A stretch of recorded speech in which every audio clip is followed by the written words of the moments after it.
anytime you have something that can be converted to glucose, you're going to get a spike in blood sugar. And when we get a spike, we're going to get a corresponding crash. And when it crashes, now we're hungry and we're going to binge on something we're not supposed to, which will spike, and then we have this up and down. Now, hormonally, it's not just insulin and blood sugar leading to type 2 diabetes, but there's other hormones like stress hormone, like cortisol. And we could start breaking down muscle tissue, and that's going to help us accumulate more fat in ways we don't want to. The Fire Within podcast. You need a sustainable plan, the right mindset, and the knowledge and inspiration to stoke the fire within. Just like the phoenix, you can burn your old habits, never turn back, and emerge completely anew. There are no shortcuts.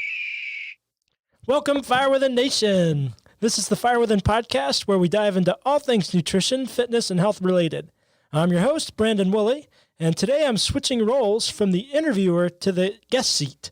My show producer is the owner and operator of Relevant Media Solutions. He'll be putting me in the hot seat today, and his name is Joe Woolworth. Welcome, Joe. Yeah, thanks for giving me the opportunity to interview you, and excited to talk to you about stuff. Also, just so you guys know as listeners, I recently started training with Brandon 2 weeks ago, so kind of like the old hair club commercials, I'm not only the president or the producer, I'm also a client. And so you guys can check back in and see if I'm ripped in a couple months. Poor guy, so much pain. We just got done working out, so this is going to be a good podcast. So one of the things I wanted to start out by talking to you about is just finding out a little bit more about what was going on in your life leading up to the decision to change your life. You had gotten very unhealthy and overweight. And then part of your story, your transformation story, and I love the idea of the phoenix or the firebird, and now you've kept it off for a crazy amount of time. Just tell me a little bit about what was going on at the time of your life when you decided enough is enough. I got to make a change. Well, I've seen the health of my parents go downhill, and I have an extensive history, especially on my dad's side, of heart disease. And, in middle school, he'd had some heart attacks and surgeries, and then in college, he had some strokes. And I didn't want this to be my future. I'd gotten up to 244 pounds, saw pictures of myself on social media, and literally couldn't recognize myself. Couldn't believe that was me. Was it fast? Like, did you get overweight quickly, or was it slow? Have you always been overweight? I grew up a chunky kid growing up, except for a stint where I did cross country in high school for a few years, literally just to keep weight off, and it worked.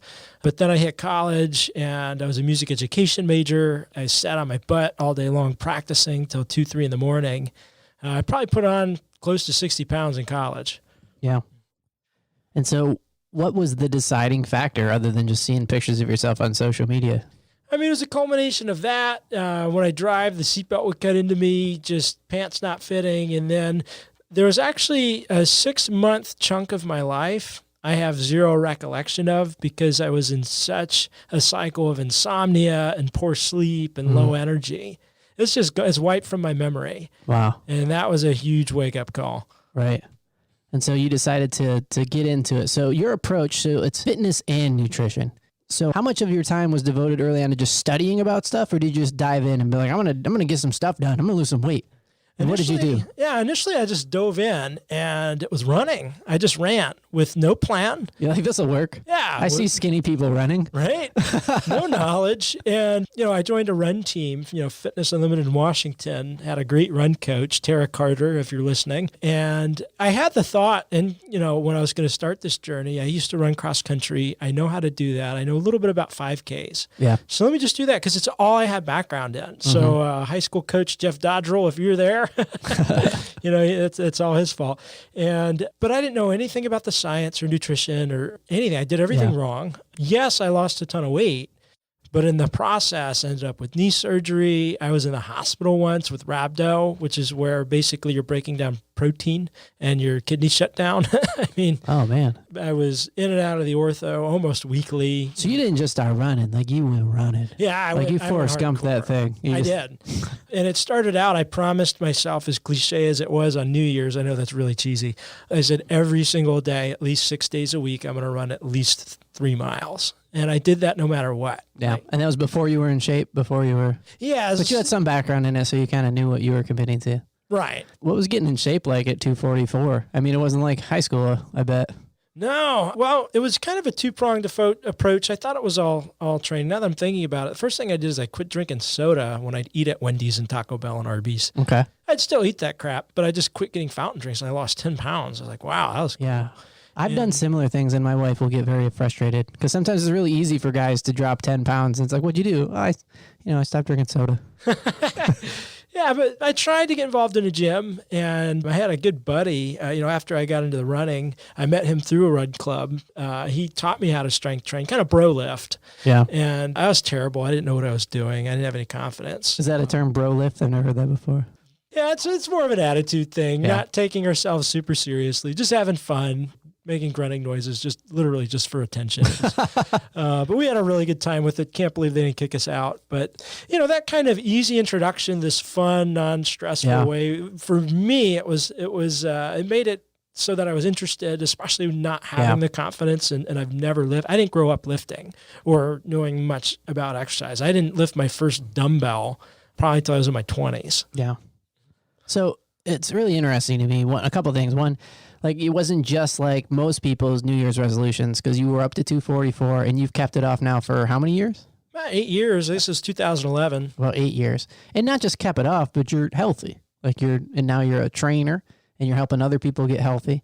And back to when it started, what was the introduction to the nutrition side of things? When did you was it the surgeries that made you think, well, crap, I'm fit, but I'm in pain and now and so that made you think there's got to be a smarter way to do it? What was kind of the catalyst to getting into the nutrition side of it? Well, honestly, I got a job at Lifetime Fitness, and I no longer work there, but the way I endorsed them, you'd think I did. It was a wonderful company. I learned a tremendous lot there. And while I was there, I was noticing that my clients, they would do everything I asked them to training-wise. Yeah. But some of them still wouldn't get the results they wanted. Sure. And I realized the missing piece was the nutrition.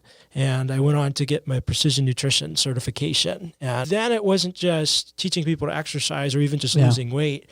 People were reversing blood work and getting rid of chronic diseases. I went, holy crap, this is amazing. Yeah. And I just deep dove, researched everything I could, podcasts, books, medical journals, anything I get my hands on. Right.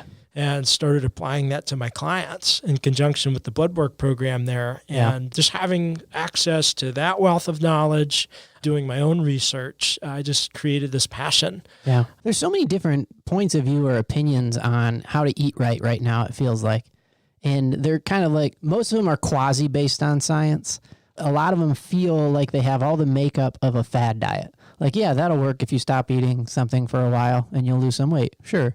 But you kind of wonder, what are the long-term effects? And you got keto and you got paleo and you got all the documentaries that scare the crap out of you on Netflix and Hulu and all the different ways to eat and not eat and the things you should eat and shouldn't eat. And put butter in your coffee. No, butter's terrible for you. Don't eat eggs. Eggs are great. And it feels like from the outsider who I haven't invested the amount of time that you have in learning about nutrition, it all feels very confusing. And it feels like, how in the world are we as consumers supposed to know who to trust when it comes to stuff, when it comes to nutrition? The tough part about it is every single human being walking on the planet has different needs.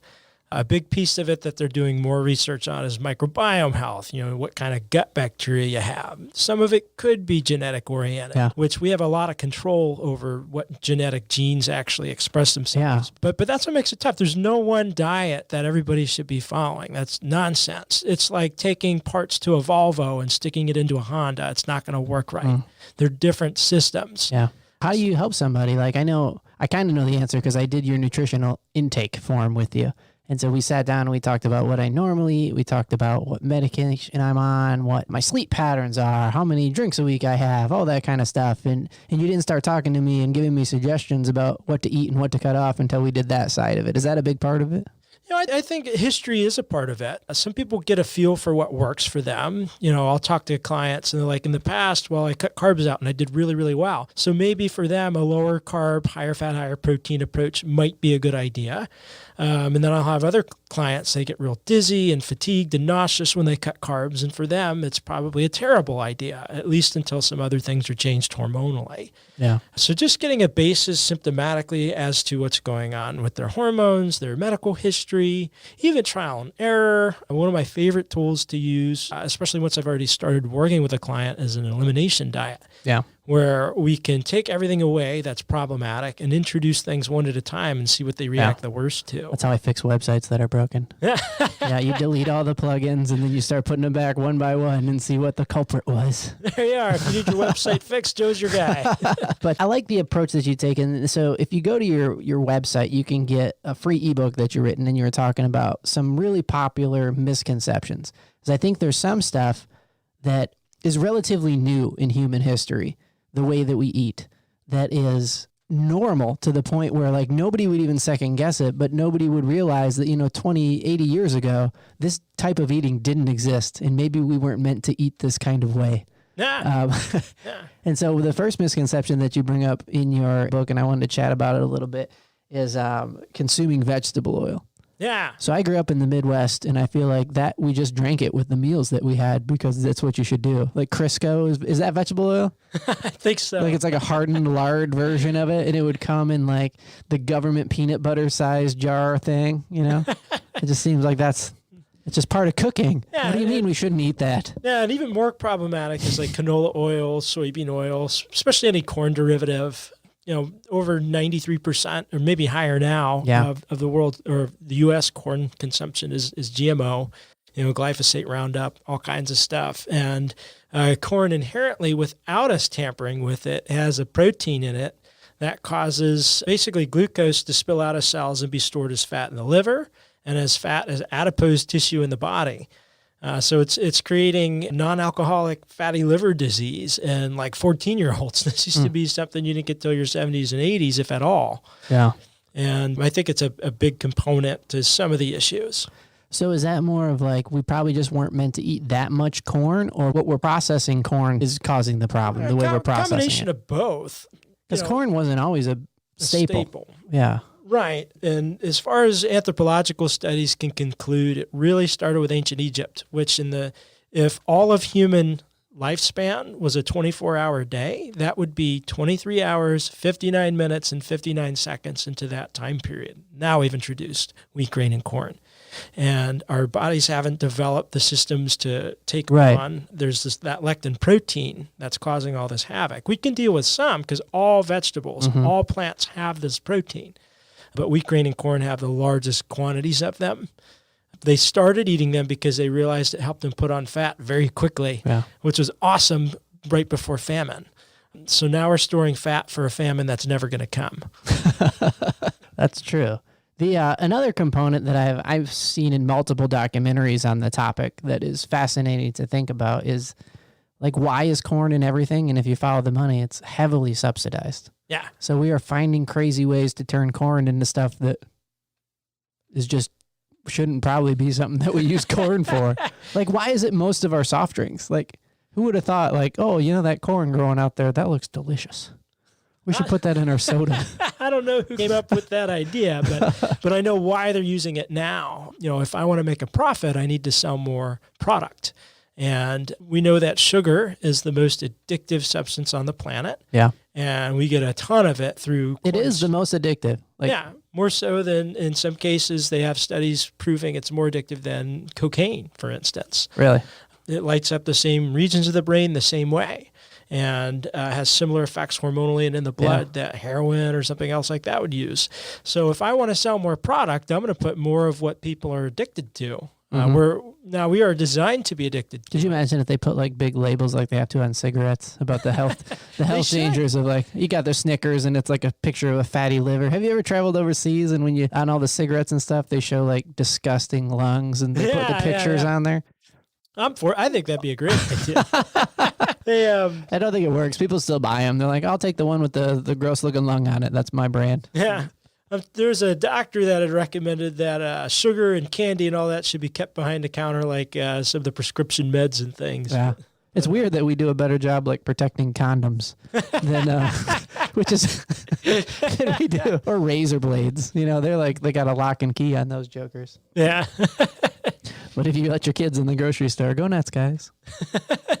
So back to that first misconception of vegetable oil. Yeah. Is vegetable oil made primarily of corn? Is that? No, there's all different types. Yeah. It can come from different things. Sunflower oil. Do you know the process of turning a vegetable into an oil?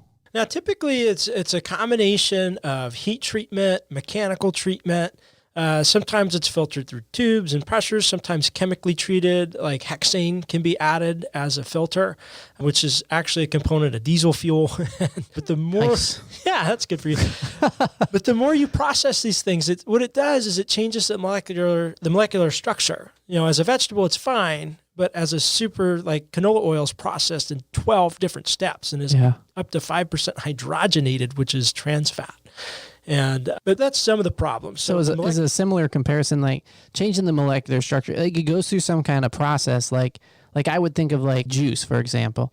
But if it goes through the process of fermentation, now it's alcohol. Like, is it that kind of, like it completely changes like a different thing now? Is that what you're saying? Maybe not the same as fermentation, but certainly molecularly and the havoc it has on the tissues and systems in the body. Is it super like concentrated? So it's just like way more corn than we're supposed to eat? Is that part of the problem? Maybe from a fructose standpoint, certainly corn syrup or even high fructose corn syrup or even agave is actually more fructose than even high fructose corn syrup. So there's all kinds of different... See, you hear all kinds of conflicting things. Like people are always saying like, oh, don't do that, do agave. It's just hard to know what one to use and what one not to use. I feel like there's 400 kinds of oil, man. How am I supposed to keep it straight? You must stick to olive oil, avocado oil, and coconut oil are your most accessible. But Dr. Catherine Shanahan has a cheat sheet. If you just type in Dr. Kate Fat Blog, she's got an incredible chart I recommend to all my clients. And it has green, yellow, and red coating. So, these are the oils to never use. These are the oils to sometimes use. And these are the oils to always use. That's a great resource for that. And you keep saying that the red ones, the problem ones, they've been over-oxidized. Is that the phrase you've been using? They can be if they're heated. So when you heat something, it oxidizes it more. So what I was saying earlier in a conversation off air here was that when you use these at a restaurant, instead of just being heated once and discarded, they may reuse that oil for up to 4 weeks. Yeah. And the more you heat it, the more oxidized it becomes, which means the more damaging it is on our tissues. So with vegetable oil, one of the things it does, especially as it becomes more oxidized, is it restricts the ability for blood vessels to dilate. So they lose their flexibility. So that raises blood pressure. For guys, they may experience ED and think it's a testosterone issue where it could very well be a vegetable oil issue. Yeah. It also has other complications on health, but those are some of the main things to worry about. And I'm sure restaurants probably think that's a good thing. Like, it's just starting to taste good. We've cooked all this stuff in there. I worked for 3 weeks at Burger King in high school before I had to quit because I just felt like I was constantly covered in lard. But they never changed those vats, man. They didn't even turn them off because then they got hard and congealed. So they just kind of kept them on a low simmer. Yeah. And the more you heat it, the more even the healthy oils, if you continue to cook at high temperatures, the healthy oils, then they become oxidized and harmful as well. So, but particularly vegetable oils, which have already been processed quite a bit. Yeah. But there's good properties of oil, right? Like the healthy oils you were talking about. Yeah. Monounsaturated fats, polyunsaturated fats. I think they help with brain structures, how we think. Omega-3 fats, especially like from fish oil, are great. Some of the oils from nuts and seeds have numerous health properties. And then when you think about brain function, the brain's 60% fat, but we want it to be made of the correct fats because the body will use what you give it. If it's the wrong type, it'll still try and build a structure with it. Yeah. That's going to hamper your cognitive development. I don't know if you know the answer to this, but what kind of compensations does the body make for consuming the wrong kinds of fat? Like, I know that one of the principles of the human body is homeostasis. It's going to find a way to survive in its environment. And if you're constantly feeding it junk, it's going to have to kind of do a little bit of robbing from Peter to pay Paul kind of things to adjust. Yeah. Well, from just a nutrient standpoint, not specifically just fats, it'll start shutting down other functions like DNA repair, for instance. If it's lacking something, it'll go, well, right now we just need to survive. So we're going to... You can kick into survival mode. Yeah. It could break apart other enzymes and things to try and create what it needs, and then that can create other deficiencies. I heard an analogy about brain cells and different tissues of the brain that, let's say you want to build a wall whose job is to keep liquid out. You would build it out of brick or stone or something like that. But if you keep giving it sponges, well, that's the only building material it has. It'll still build the wall, but it's going to be permeable. So certain cells are supposed to allow some things in and keep other things out. If it has the wrong building material, it'll still build the structure, but it's not going to do its job properly. So we'll put a link in the show notes to the article that you were referencing with the red, yellow, and green acids so that you can print that out, stick it in the back of your phone case next time you go to the store. Yeah, I still refer to it sometimes. Yeah. A client will be like, hey, is this oil okay? And I haven't seen that on a label in 6 months and forgot. I'll pull out that list. Yeah. That's a good tip. Another misconception is that consuming too much sugar in all forms. Yeah. Now, the misconception here is, I think we all know that's bad, but walk me through like why it's bad. Well, anytime you have something that can be converted to glucose, you're going to get a spike in blood sugar. And when we get a spike, we're going to get a corresponding crash. And when it crashes, now we're hungry and we're going to binge on something we're not supposed to, which will spike. And then we have this up and down. Now, hormonally, that's not just insulin and blood sugar leading to type 2 diabetes, but there's other hormones like stress hormone, like cortisol. And we could start breaking down muscle tissue, and that's going to help us accumulate more fat in ways we don't want to. It can also create adrenal fatigue, thyroid issues, and on from that constant up and down. Or it could be chronically elevated, and that's a problem too. What are some, you mentioned earlier, just cutting out soda and the big difference that it made. Like, what are some of the big offenders when it comes to just like over-sugared products that people should be on the lookout for? Like, this would be a great way to boost your health if you could just cut this thing out. Oh my gosh, fruit juices. Fruit juices. What kills See, juice is healthy, right? Well, it's juice, man. It's made from an apple. What kills me is where you'll see like Juicy Juice, it'll say 100% real juice, no sugar added. That's because it's all sugar. It's literally the But isn't there a difference between sugar that comes from fruit and like sugar that's been processed and turned into powdered sugar? Yeah, I mean, there's a hierarchy of worse, but if you look at grams of sugar, you can take the grams, divide by 4, and that's the equivalent of a teaspoon of sugar. So if something has, 18 grams of sugar, that's like 6 teaspoons. Think about drinking that, and and that's nowhere near like what, like I don't know off the top of my head, but it's more than that for like a 20 ounce of Mountain Dew, right? Oh my God, that's like 64 grams. A Naked juice, which I used to drink those in college, it's like, oh wow, it's got kale and it's got Naked. It's supposed to be healthy. Yeah, I mean, meanwhile, it's the equivalent of dumping like 12 teaspoons of sugar down the hatch all at once. It's very interesting to think about like that visual, because nobody would in their right mind would make a decision to just eat 12 tablespoons of sugar. I mean, maybe once on a dare. But you'd probably vomit. It's not enjoyable for one thing, just eating powdered sugar. But there's so much of it inside of a can of soda, and maybe that's the thing, that if you could figure out how to get the soda companies to do that, make people mix it themselves, so they can see. It's like a build your own soda kit. Because what would 16 tablespoons look like in a 20-ounce can of soda? Would it be a quarter of it, a third of it? Probably just solid sugar. Pretty unbelievable, yeah. Wow, that's nuts. I remember when I was young, we used to make Kool-Aid from Kool-Aid packets. You remember those? Yeah. We had this Kool-Aid packet that my mom would get every once in a while that was root beer flavored. And I figured out that if I added enough sugar, it would be so like toxic, it would almost just taste like soda. Like it would almost be carbonated. And I would just over sugar that thing like crazy. Yeah. Yeah. So when it comes to the healthier side of sugars, like what are the good kind of sugars to look for? What's the healthy stuff to consume? Yeah, I mean, if you're choosing fruits, berries are going to be your best option. They're super, super low in sugar and fructose, and they're high in fiber and antioxidants. So berries, anytime you want, probably okay, unless you're like really chugging down mass quantities of them. And then your higher sugar fruits like apples and bananas, keep those for post-workout. Your body will use that sugar for glycogen replenishment of the muscle instead of storing it as fat. So timing can make a difference. But going back to your initial question, so berries one, actually dark chocolate is cocoa beans are technically a fruit. Yeah. That's something I do recommend people have every day if they can control it. Yeah. Where's a good place to buy dark chocolate around here? Trader Joe's? Yeah, Trader Joe's, Whole Foods, Harris Teeter. I mean, anywhere. And you're looking for the one that has like what percentage of cacao?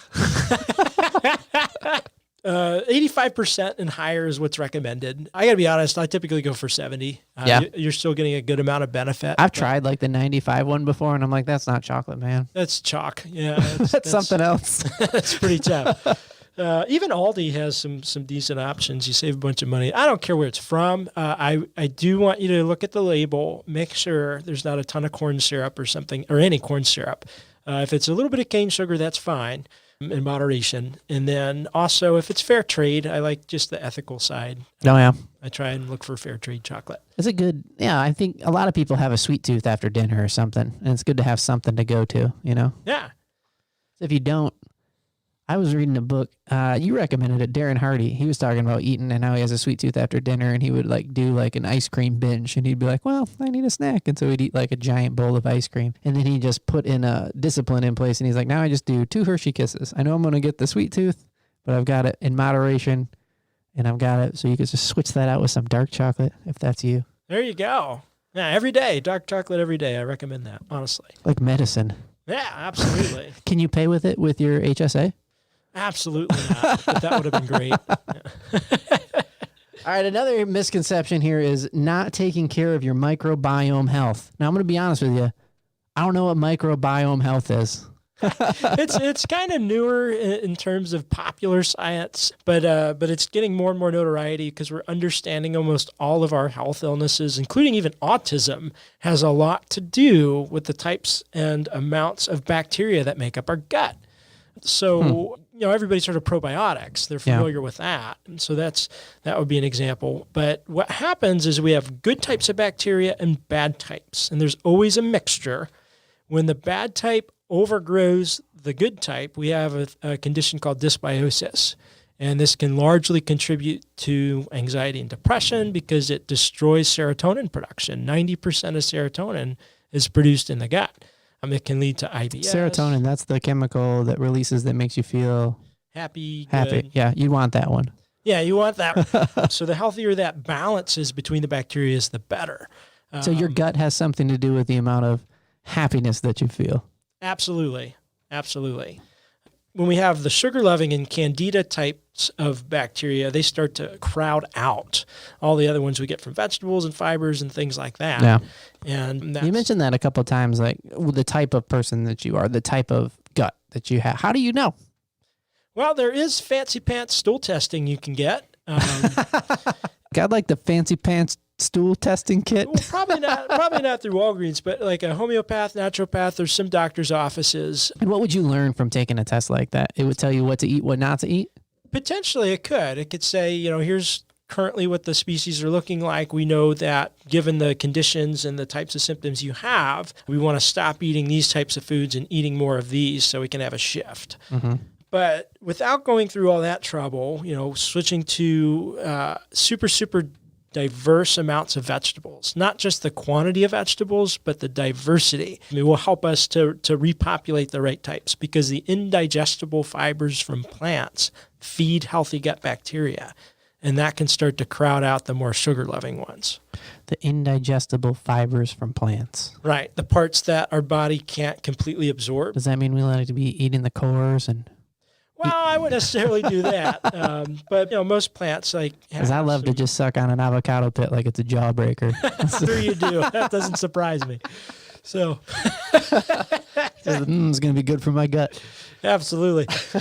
But no. So that would be the simplest thing to do. Adding fermented foods, high quality probiotics. Yeah, fermented foods are like all the rage right now, and I've loved pickles my whole life. But now you can pickle almost anything, and they're like pushing it out. Like I've been to Core Life a couple times because you got on me about eating out so much, and so I've been being good. And when I do eat out, I've been going over to Core Life, which I don't know if you have one in your area, wherever you listen to this. It's called Core Life Eatery, and think they'll give us an endorsement deal. I don't know, maybe. But if you're listening, I've had 3 or 4 of their dishes now, and I love whatever pickled whatever nonsense they put on there. It's just makes it delicious. And it's weird stuff that they pickle. It's not pickles. It's like the sriracha pickled sprouts. It's right. the little broccoli salad. Yeah, they have a great taste to them. And so what about fermentation is in that process? What does that add to the health benefits of the food?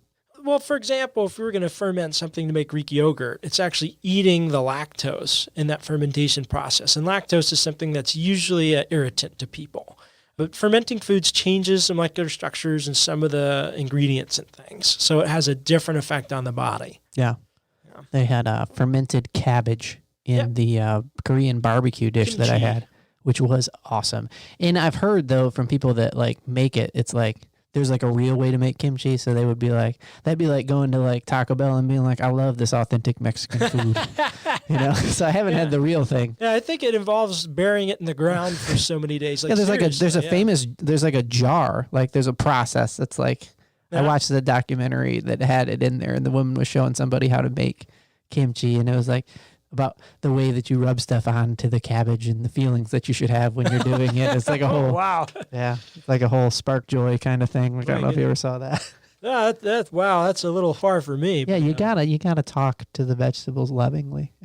Yeah. Well, it couldn't hurt. That's for sure. So is there any kind of like overarching principle? Because if that kind of went over some people's heads, like I was trying hard to pay attention, but as far as like taking care of your gut, like what are some of the overarching things? Do this, don't do that. Eat as many vegetables as you can. Mm-hmm. If you're going to eat any kind of grain product, make sure you pressure cook it, because that'll break down some of the issues. Yeah, you talked to me about that before. You asked me if we had a pressure cooker, and we got that 1 hour Instapot thing that was all the rage. You can cook things in 10 minutes. Yeah, it's really hard to figure out for me. I'm a simple man. Yeah. Like I just feel like I'm just pawing at it. Like, will you give me food? Yeah. But that'll help with some of that lectin protein, but more on the microbiome standpoint, just as many different types of vegetables as you can. And the more sugar-loving foods you cut out, the better that dysbiosis condition becomes, and you start regaining. And then also having the other reason for variety, for instance, is we need 16 different types of starches. I think the average American gets just a couple, like web beans. But all different types of vegetables have different types of fibers and nutrients that help to repopulate that species. So what is it about cooking things in a pressure cooker that makes it healthier than just like, let's say I wanted to have bean soup. Yeah. What about cooking that bean soup in a pressure cooker versus just throwing it on the pot and coming back in 8 hours? The pressure cooking process actually reshapes the molecular structure. So the types of molecules that damage the gut and cause leaky gut, break through that immune barrier, after the pressure cooking process can no longer do that. And that's the same with rice? Same with rice and beans and lentils. But you can't fix corn and you can't fix oats. Like the rice that you get in sushi has been in a pressure cooker, so that's better? If they cooked it in a pressure cooker, I don't know if some places use steamers or if some use, but if they pressure cooked it, absolutely. Yeah. That's cool. Yeah. Another misconception here is, and I think this is one of those ones that's common sense but tougher to be common practice, which is avoiding stress and sleeping well. Yeah, absolutely. So that's something I think that's overlooked by a lot of people. I don't think that there's a concrete understanding that there is a physiological and a hormonal change that goes in our body when we undergo various types of stress. Yeah. And it doesn't have to be a major life crisis. It could be, for instance, just poor sleep quality chronically. That can build up different hormonal problems.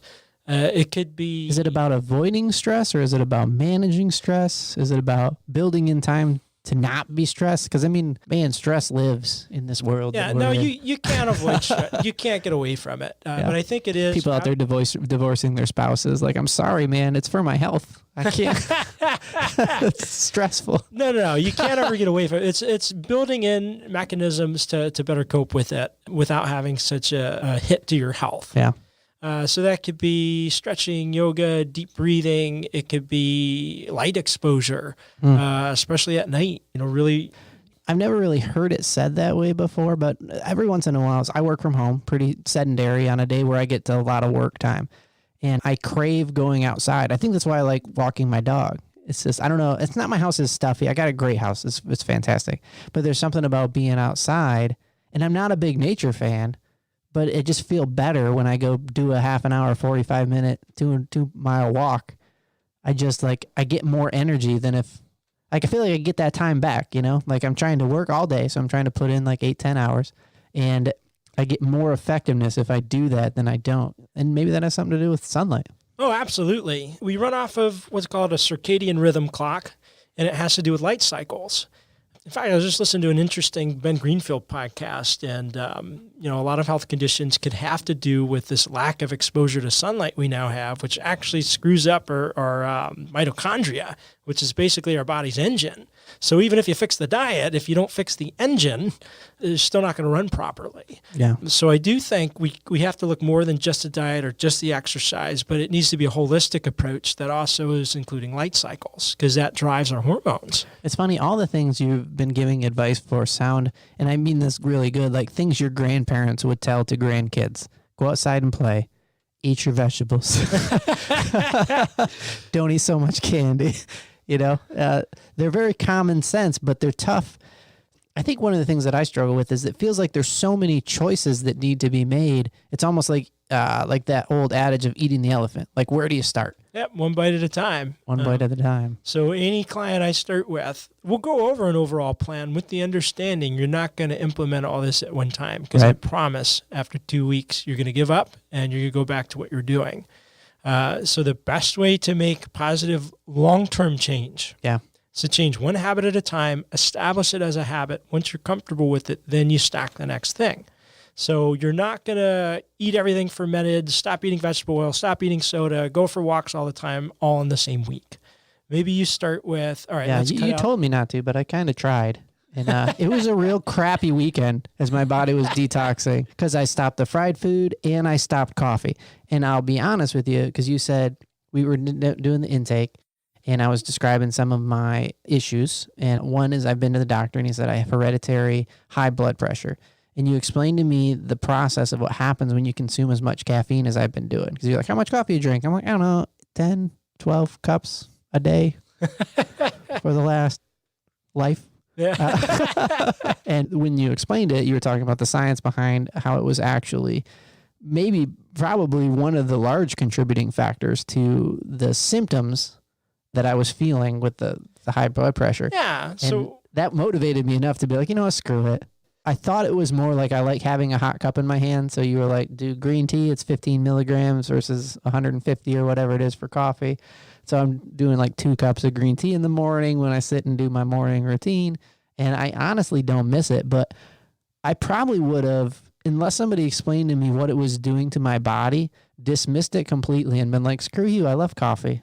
And to be clear, I love coffee too, and I advocate some coffee. But caffeine is a vasoconstrictor, which means it makes your blood vessels smaller, which increases your internal blood pressure. Yeah. So and it has an 8-hour half-life, which means if you drink a cup of coffee at 6 in the morning, 8 hours later at 2 p.m., half of those milligrams of caffeine are still floating in your system. So if you're drinking all throughout the day, you have this compounding, almost like damming of caffeine blocking adenosine receptors, keeping your blood vessels constricted, raising blood pressure all day long. Yeah. So that could be a part of what felt like the afternoon crash that I would experience. Yeah. I was just stacking it up. And then when it finally wore off, you have this rush of adenosine that finds their receptors again and tells your body to be tired. Yeah. Because that's what caffeine does. It blocks adenosine receptors. Adenosine is what tells you you're tired. Go to bed. Yeah. And I've had a lot easier time falling asleep, honestly. And it's only been like, let's not pretend like it's been a long time. It's been like, I don't know, 10 days off of coffee. And so but I have had a lot better time falling asleep. Normally I get this mode where like I'll just wake up again at 10, like second day. It's like, oh, I'm awake now. But I'd be super tired up until like 9. And then 10 o'clock rolls around, I lay down and the body's like, oh, let's do some stuff. Well, that's awesome. Already seeing some change. God bless you for cutting that much of coffee all at once. I mean, I struggle with cutting out 2 cups.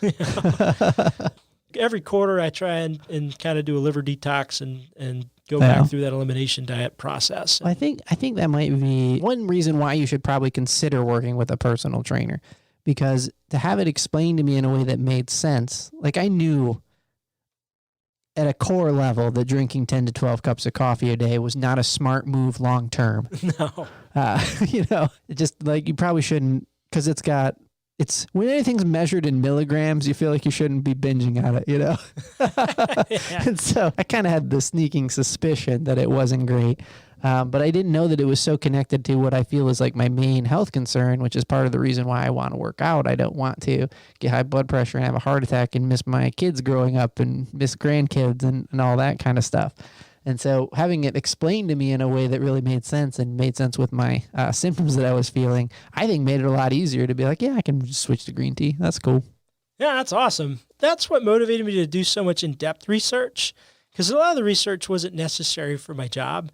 But I realized if I could educate people the why and at a deep level that affects their health, then maybe they're more likely to make the changes. Well, it comes up, and it's been coming up on the show just with the first two guests, and I'm sure it'll be a theme. Almost everybody is probably going to say to a point, like, you got to start with why. Yeah. The why is so important. And I think it's a very effective technique for sure. Yeah. Talk to me about, like, why does meditation work? I grew up Midwestern. Yeah. And obviously in the Midwest, well, I don't know about obviously, but in the places where I grew up in Michigan.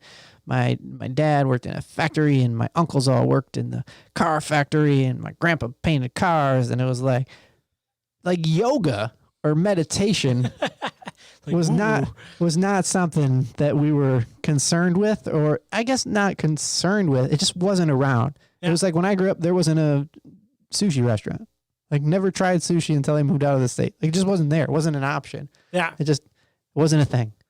And so obviously didn't have any understanding of it. Then I went to Bible college and got my degree so that I could be a pastor. And then, all the weird kind of fear that some Christians have around meditation because it's Far East and what does it mean, and chakras and craziness. And then, and then I recently did a thing where I think it was a couple years ago, maybe I just did a deep dive and read like 10, 15, 20 books on meditation to try and get it and really help me understand, like, it's really about trying to focus on one thing. Yeah. Controlling your breathing. And it's really not hocus pocus like I thought it would be from my personal experience, from what I understood meditation to be. Yeah. But what is the health benefits of sitting still and breathing? Yeah. And I'm going to back up just a second. So I'm a very practical guy. I had a similar experience. When I was a music education major, my professor, Dr. Britton Toyer, absolutely brilliant man. I took him for granted, but I thought he was a quack back then. Yeah. But he was I had a lot of stress at the time, and I was all over the map. My health was bad. I couldn't control my temper. And he would try and get me to meditate during our applied lessons for trumpet. And I was like, no, I'm a Christian. I'm not going to meditate. He's like, all right, well, I'm just going to play an A on the piano, and I want you to focus on that sound. I was like, all right, I'll do that. And I'll never meditate, though. I mean, while you're like meditating, which is so weird that Christians have that hang up, because the Bible says all over the place that we should meditate. Right. And there's many different types of meditation. And again, I'm very practical. I'm very science-driven. So from a very practical, science-driven standpoint, what meditation does, if you're focused on your breathing, you start to oxygenate your blood better. And all of us have forward rounded shoulders because we sit and text. And when you're angry, you stop breathing as much, which releases norepinephrine, adrenaline, all kinds of different hormones that tax your adrenal glands, that cause the breakdown of muscle tissue, that can cause carbohydrate cravings and all these other things. So forcing yourself to slow down, take some deep breaths, oxygenates the blood and stops that signal. So your body stops going, I need more oxygen, and that norepinephrine, the adrenaline, and all the other things I just described are shut off. So it helps with stress, it helps with blood sugar, it helps with cortisol, it helps you generally feel better, it helps your brain function better as well. So even if you're not into the spiritual, I don't know what my chakra is. I still don't. I love yoga, absolutely love it, but I have no idea what my chakra is. I think she's got a lot of songs on the radio. I've heard of her. Exactly. But anyway, from a physiological standpoint, anybody could benefit from it. I don't care if it's prayer, if it's scripture, if it's Gregorian chant, if it's whatever. Mm-hmm. I don't care what it is. But if you can slow down, take some deep breaths, physiologically, you're going to benefit from it. Yeah. I wonder if you've seen this TED Talk that I just watched like 2 days ago, because it was fascinating, because you were talking to me about health stuff and I saw it scroll across the YouTube feed and I'm like, I'm interested. But it's by a guy named Ruben Meerman, and it's The Mathematics of Weight Loss. Have you ever seen that one? I started watching it. I wanted to finish it, but I was in the middle of a certification and I just didn't have time. So anyways, the premise is, I have no idea about the science behind it, but he seemed like he knew what he was doing. He did the soda thing where he poured like a bunch of sugar in there and like, look at this. This is what you're drinking. And you're like, oh dear. But he posed the question, where does weight go when you lose it? Yeah. From a scientific standpoint, where does it go? Yeah. And he did this experiment where he was demonstrating that carbon dioxide, the air that we breathe out, has mass. And so he did an experiment by breathing into a balloon. And so that's mostly carbon dioxide. And he said the ratio of what it was. And then he hit it with liquid nitrogen. And then it turned solid. And so you could see the mass of the carbon dioxide. And he went on to say that it's not about energy can't be created or destroyed. And a lot of people think that it's calorie in, calorie out. And so therefore you burn it. And so it goes away. But he was saying most of the weight that we lose, we breathe out, which I find so fascinating. Yeah. Like that's how, and he's like, but don't get it twisted. You can't just breathe and pretend like that's going to lose weight. He said it's the process that you go through when you work out, when you elevate. That's the kind of breathing that gets this weight to come off. Yeah, there's other things at play like energy systems and where the energy's coming from. Is it coming from breaking down fat for energy, from carbohydrate, from protein? And there's a lot that goes into it. It's not as, but that's very interesting. And there is a component of the breath to weight loss for sure. Yeah. What do you think about it? When you work out, you breathe heavy, and that's like an indicator that you're at least on the right path to weight loss. Yeah. One more thing, another misconception, because it seems like the whole nation got super excited about eating whole grains. And like whole grains were the savior. And I remember my wife and I went through a phase, and I know so little about this, but you watch the documentaries and they're like, Wonder Bread is bad. Like the white bread loaf, you shouldn't do it. It's all processed bad stuff. And then like, you should do the whole grain version. So you buy the whole grain version. It looks the exact same. The Joker looks the exact same when you buy like the whole grain version, but the label says whole grain, and we're like, we're being healthy. Yeah. Yeah, so I think that's one of the biggest misconceptions we have is that whole grains are a healthy choice. We mentioned that lectin protein. Wheat, grain, and corn, including whole grains, have a high quantity of that. In some cases, whole grains can spike blood sugar more than table sugar. So I think some people do better with it if their immune system's intact, they don't have any issues, they're happy with their life, whatever. Keep eating your whole grains. But if you're struggling with weight loss, diabetes, insulin resistance, you have changes hormonally that need to happen and they're not happening, it is worth your while to at least for a short period eliminate wheat, grain, and corn and monitor your health and see if you don't see some improvements. See, I would think that like cultural common perception would be like, if you're going to go nuts and binge on something, just eat some whole grains. They're good for you. Eat a giant bowl of oatmeal, all the grains you can jam in there. But you're saying it's almost more like something that should be done in moderation. Yeah, or in some cases, not at all. Let's face it, who really loves whole grains? Like nobody's. Bread's delicious. Yeah, bread, but, fantastic. Yep, you're right. Yeah. Warm bread. Mm-hmm. I do like warm bread. But the whole people that are like, I got to have my hard granola. Is hard granola bad for you? Oh, yeah. It's usually 60% vegetable oil, first of all. That's what's holding the granola chunks together? Yeah. So everything in the health section.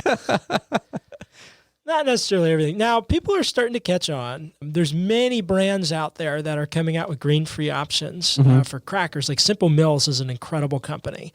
Siete is an incredible company. They made corn and grain and vegetable oil-free tortilla chips.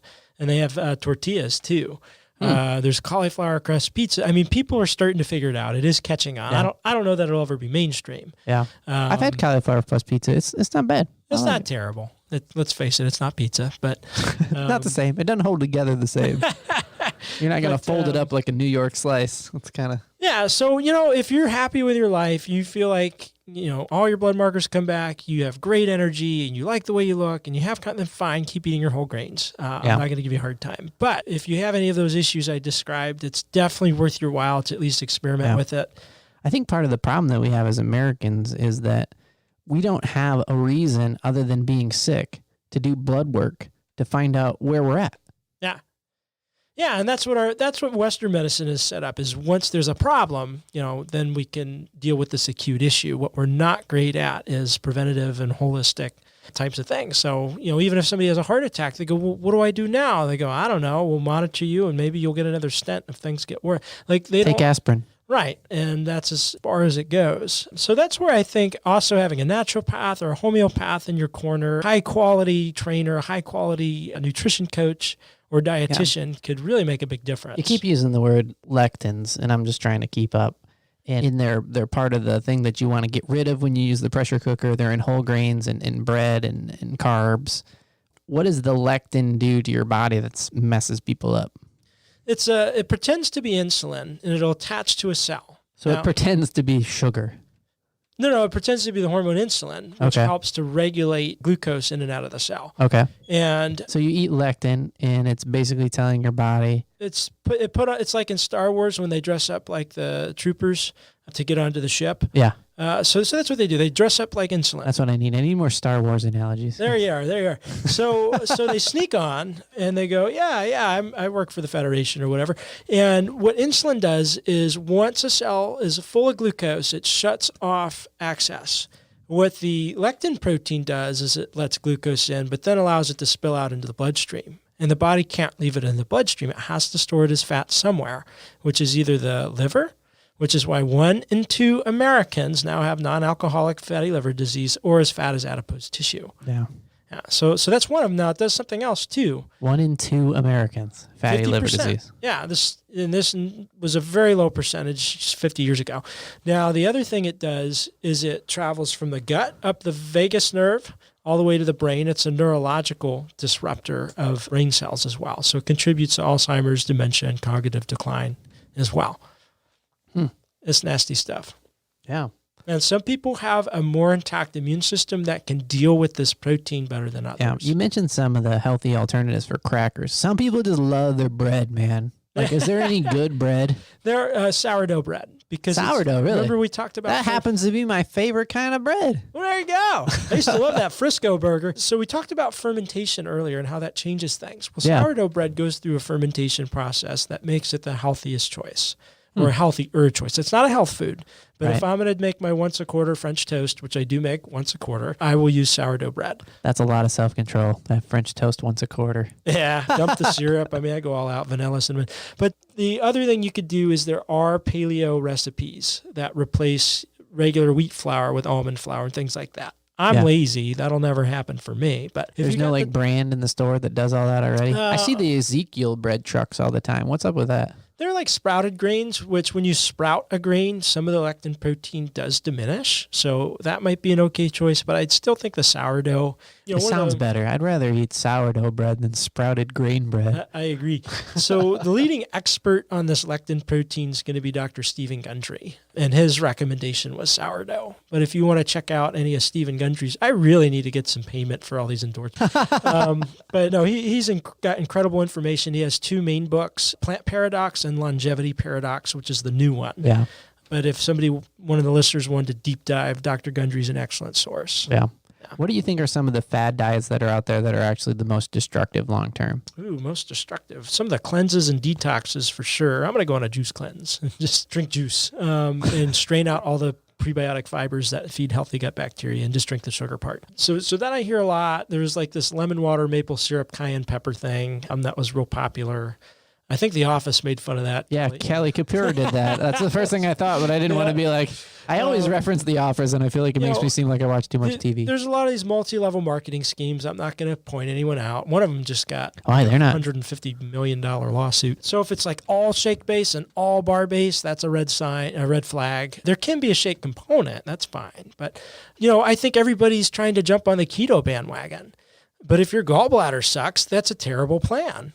If you don't have the types of bacteria that can break down that amount of fat, or if you want to go strictly paleo and you don't have the type of microbiome that can break down that quantity of protein, you're not going to do very well on that. Yeah. But those are keto is probably the biggest one right now. Would you be in the camp that says like diet? You should think of the word diet like as what you eat and not like a temporary thing. Absolutely. Is that kind of the goal for everybody? That's the goal. Is to enjoy the way you eat. Yep. Eat the right things. For your body. Right. And it's different for every individual on the planet. But you shouldn't be constantly just waiting for this diet to end so that you can go nuts. Right. Yeah, it's never gonna happen. There's never gonna be the perfect diet. It has to be specific to your body. Yeah.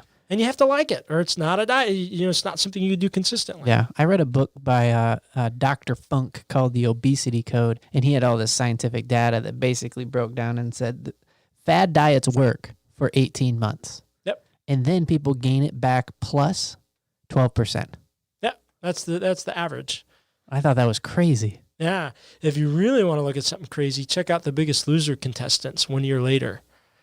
Some of them put everything back and then some as well. because they're messing with all kinds of metabolism equations and things, and their body just goes into overdrive and starts pounding the fat back on. Yeah. So my approach is usually slower. So sometimes, I have to, if I'm going to work with a new client, I explain, look, there's no shortcuts with me. This is a longer approach. Are you okay with that? Yeah. If they want shortcuts, I'm not your guy. Go work with someone else. I just want to make sure what we're doing is going to be sustainable, lifelong, and not in the long term going to be detrimental to your health. Yeah. But that's the sustainable way. 1 to 2 pounds a week if you're looking for fat loss. Making 1 to 2 changes a week and building those habits. That's the best way to do it. Yeah. That's a smart approach. There's no shortcuts, man. Nope. No shortcuts. Building the habits. Oh, man, I enjoyed talking to you. Yeah, you too. Thanks for letting me grill you with the questions. Hey, all those things we talked about are in a free ebook that Brandon has on his website. If you go to firewithinnf.com, you can sign up for the newsletter and get yourself a copy of that ebook if you're like, oh, I just want to get a little bit more info on that. Yep, complete with pretty pictures and everything.